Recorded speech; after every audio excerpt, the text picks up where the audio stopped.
আল্লাহ পাক রব্বুল আলামিন কোরআনুল কারীমের 19তম পারার ভিতরে একটি সূরা নাজিল করলেন, সূরাতুন নাম। নাম শব্দের অর্থ হলো পিপীলিকা। ও মুসলমান, এই পিপীলিকা যদিও একটা মানুষ নয়, সামান্য একটা প্রাণী, অথচ এত দামি একটা কোরআন, এই কোরআনের একটা সূরা, যে সূরাটার নাম অন্য একটা প্রাণী, অন্য একটা জাতিদের দিয়ে একটা প্রাণীর নাম দিয়ে সূরাটার নামকরণ করেছে।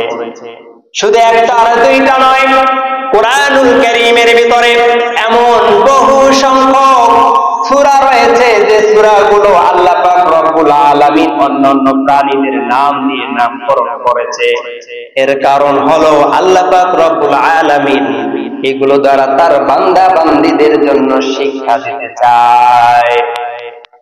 আল্লাহ পাক রব্বুল আলামিন বলেন, যালিকাল কিতাব, যালিকাল কিতাবু লা রাইবা ফীহ। এই কোরআনুল কারীমের ভিতরে কোনো ভুল নাই। পৃথিবীর ভিতরে হাজারো পণ্ডিতরা এসেছিল কোরআনুল কারীমের ভুল ধরার জন্য। কোরআনুল কারীমের সূরার অন্য কপি আরো একটি সূরা তারা বের করতে চেয়েছিল। ও মুসলমান, পয়গম্বরের জামানায় এমন একজন কবি ছিল যে কবির ব্যাপারে পয়গম্বর নিজেই প্রশংসা করেছে। ওই কবি পর্যন্ত কোরআনের কপি কোনোদিন করতে পারে নাই, একটা আয়াতের কপি পর্যন্ত তারা করতে পারে নাই। এমন হাজারো পণ্ডিতরা ছিল যারা কোরআনকে ভুল করতে চেয়েছিল, কোরআনের ভুল ধরতে চেয়েছিল। ও মুসলমান, কোন মানুষের দ্বারাই সম্ভব নয়, কারণ যে আল্লাহ কোরআন নাযিল করেছে, আবার ওই আল্লাহ নিজেই বলেছে, যালিকাল কিতাবু লা রাইবা ফীহ। কোরআনুল কারীম এমন একটা কিতাব যে কিতাবের ভিতরে কোনো ভুল নাই। ঠিক কি না ভাই? শুধু তাই নয়, আল্লাহ বলেন, হুদাল লিল মুত্তাকিন।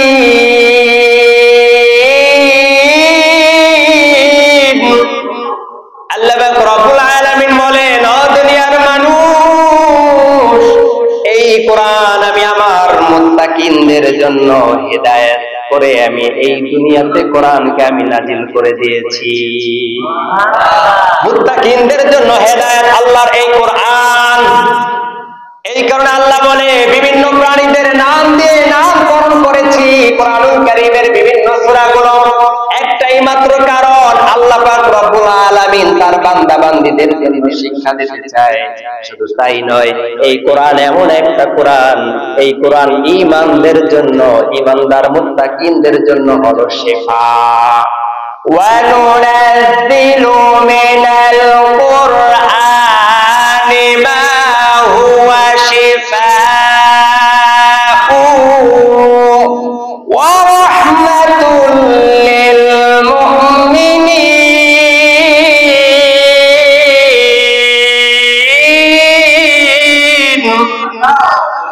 আল্লাহ রাব্বুল আলামিন বলেন, এই কোরআন আমি ঈমানদারদের জন্য, মুত্তাকিনদের জন্য আমি শিফা বানিয়ে পাঠিয়ে দিলাম। ও মুসলমান, কোরআনুল কারীম আল্লাহ পাক রব্বুল আলামিন আমাদের হেদায়েতের জন্য দুনিয়াতে পাঠাইছেন। এই যে পিপীলিকার সম্পর্কে আল্লাহ কেন সূরাটার নামকরণ করেছে, গত জুমায় বলেছিলাম, পিপীলিকা তার সঠিক নেতৃত্ব দেওয়ার কারণে, সঠিকভাবে জিম্মাদারি পালন করার কারণে আল্লাহ পাক রব্বুল আলামিন এতটাই পছন্দ করেছে, এতটাই পছন্দ যে যার নামটা পর্যন্ত কোরআনুল কারীমের ভিতরে লিপিবদ্ধ করে দিয়েছে। দুনিয়ার কোনো সামান্য কিতাব নয়, দুনিয়ার কোনো বই পুস্তক নয়, এটা এমন একটা কোরআন, এমন একটা কিতাব যে কিতাবের ভিতরে কোনো ভুল নাই। ওই কিতাবের ভিতরে সামান্য একটা পিপীলিকার নাম আল্লাহ কেন উল্লেখ করলেন? কেন উল্লেখ করলেন? ও মুসলমান, আল্লাহ বলেছে সঠিক নেতৃত্ব দেওয়ার কারণে, সঠিকভাবে জিম্মাদারি পালন করার কারণে আমি আল্লাহর কাছে পিপিলিকাটা এতটাই পছন্দনীয় হয়ে গিয়েছে যে এই এক পিপিলিকা সমস্ত বান্দা বান্দীদের জন্য এদের জন্য আমি আল্লাহর নির্দেশ দিয়ে দিলাম এই পিপিলিকার মাধ্যমে। এই পিপিলিকার মাধ্যমে আল্লাহ পাক রব্বুল আলামিন তার বান্দা বান্দীদের জন্য নির্দেশ দিয়ে দিলেন, বুঝাইয়া দিলেন, ও দুনিয়ার বান্দা বান্দীর দল, কেমন করে দুনিয়াতে জিম্মাদারি পালন করতে হয়, কেমন করে নেতৃত্ব দিতে হয়, জনগণকে কেমন করে বাঁচাইতে হয়, এই পিপিলিকা থেকে আমাদের শিক্ষা গ্রহণ করতে হবে। শুধু তাই নয় মুসলমান, আল্লাহ পাক রব্বুল আলামিন তিনি আরো আমাদেরকে বুঝাইতেছে, এই পিপিলিকা এমন একটা প্রাণী আপনারা দেখে থাকবেন, পিপিলিকারা কখনো একাকী চলে না, এরা যেখানে যায় দলবদ্ধ হয়, ঐক্যবদ্ধ হয়ে এরা চলাফেরা করে, কথা বলেন ঠিক কিনা? একা একা চলে না, একা একা চলে মাকড়সা, আনকাবুত। এই আনকাবুত নামে আল্লাহ একটা সূরাও নাযিল করে দিয়েছেন। মাকড়সা এতটাই প্রাণী, এমন একটা ভয়ঙ্কর প্রাণী যে মাকড়সাটা একা একা চলে, কোন দলবদ্ধ হয়ে ঐক্যবদ্ধ হয়ে চলতে চায় না। এই কারণে আল্লাহ এই আনকাবুত নামে সূরা নাযিল করেও দিয়েছে। আমি বিগত জুমায় এই সম্পর্কেও আলোচনা করেছি। ও মুসলমান, একটু বুঝবেন, পিপিলিকা এরা যেখানে যায় ঐক্যবদ্ধ হয়ে যায়। আল্লাহ তার দুনিয়ার বান্দা বান্দীদেরকে শিক্ষা দিতে চায়, ও দুনিয়ার বান্দা বান্দীর দল, তোমরা মুসলমান যে কাজটাই করবা একা একা করবা না, ঐক্যবদ্ধ হয়ে তোমরা কাজ করবা। যে কাজটা একা একা করতে গেলে আমাদের কষ্ট হয়, বলেন তো এই কাজটা যদি আমরা ঐক্যবদ্ধ হয়ে কাজ করি আমাদের জন্য সহজ হয় কি হয় না? আসতে বলবেন না, সহজ হয় কি হয় না? আল্লাহ বলতেছে, ও দুনিয়ার বান্দা বান্দীর দল, ঐক্যবদ্ধ হয়ে কাজ করো। যেখানে ইসলামের দুশমন বেড়ে যাবে, ইসলামের উপরে কেউ যদি আঘাত করে, আমি রবের কোরআনের উপরে যদি কেউ আঘাত করতে চায়, কোরআনের অপমান করতে চায়, আমার পয়গম্বর আমার হাবিব পয়গম্বরের উপরে কেউ যদি অপমান করতে চায়, তোমরা একজন আর মুসলমান নয়, তাম পৃথিবীর সব মুসলমান মিলে তার প্রতিবাদ করবা। মৌমাছি সম্পর্কে আল্লাহ সূরা নাযিল করেছেন। মৌমাছি কিন্তু কাউকে কোনোদিন কামড় দেয় না। আবু দাউদের ভিতরে, আহমদের ভিতরে, ও মুসলমান ইবনে মাজার ভিতরে আল্লাহ পাক রব্বুল আলামিন তার হাবিব পয়গম্বর একটা হাদিস তিনি বলে দিয়েছেন যে চারটা প্রাণী তোমরা কখনোই মারবা না। কয়টা প্রাণী ভাই? চারটা প্রাণী তোমরা কখনো হত্যা করবা না। এক নম্বরে হলো পিপিলিকা। ঘরের ভিতরে যদি পিপিলিকা ঢুকতে দেরি হয়, পাও দিয়া পাড়াইয়া ডইলা পিসা হালাইতে দেরি হয় না, মাইরা ফালাইতে দেরি হয় না। পিপিলিকা আল্লাহর পয়গম্বর বলেছে তোমরা পিপিলিকাকে অযথা কোনো কারণ ছাড়াই হত্যা করবা না। দ্বিতীয়তে হলো মৌমাছি। এই মৌমাছি তোমরা কখনো হত্যা করবা না। তৃতীয় নাম্বার হলো হুদুদ পাখি। এই হুদুদ পাখি সম্পর্কে আমার আল্লাহ কোরআনুল কারীমের ভিতরে আয়াত নাযিল করে দিয়েছেন। কেন আয়াত নাযিল করেছে এটা ধারাবাহিক ভাবে আসবে। 4 নম্বরে লাটুরা। এই চারটা প্রাণী আল্লাহর নবী পয়গম্বর হত্যা করার জন্য নিষেধ করেছে মুসলমান। মৌচাকে আপনি যদি ঢিল না মারেন, এরা কিন্তু আপনাকে আমাকে এমনিতেই কামড়াতে আসে না। যখন ঢিল মারবেন, ঢিল মারতে দেরি হয়, দলবদ্ধ হয় আপনাকে আমাকে কামড়াইতে দেরি হয় না। কথা বলেন ঠিক কিনা? আল্লাহ পাক রব্বুল আলামিন এটাই তার বান্দা বান্দীদেরকে বুঝাইতে চায়, ও দুনিয়ার বান্দা বান্দীর দল, যখনই কোন কাফের মুশরিক বেঈমানেরা ইহুদি নাসারা যখনই তোমাদের উপরে আঘাত করবে, তোমাদেরকে অপমান করবে, ও মুসলমান তোমাদের কোরআন নিয়ে, নবী নিয়ে, ইসলাম নিয়ে যখন তারা কটূক্তি করবে, তোমরা তামাম সব মুসলমানরা মিলে তার প্রতিবাদ করবা। শুধু তাই নয়, এই পিপিলিকা থেকে আল্লাহ আমাদেরকে আরো শিক্ষা দেয়। এটা হলো পিপিলিকারা যেখানে যায়, কোন যদি খাবার পায়, কোন খাবারের সন্ধান যখন পায়, দেখবেন একটা পিপিলিকা কিন্তু সেখানে ওই খাবার নেওয়ার জন্য আসে না। খাবার একটা পিপিলিকা দেখছে, যত পিপিলিকারা আছে সেখানে খবর দেয়, আর তারা দলবদ্ধ হয়ে সেই খাবার তারা নেওয়ার জন্য চলে আসে। কথা বলেন ঠিক কিনা?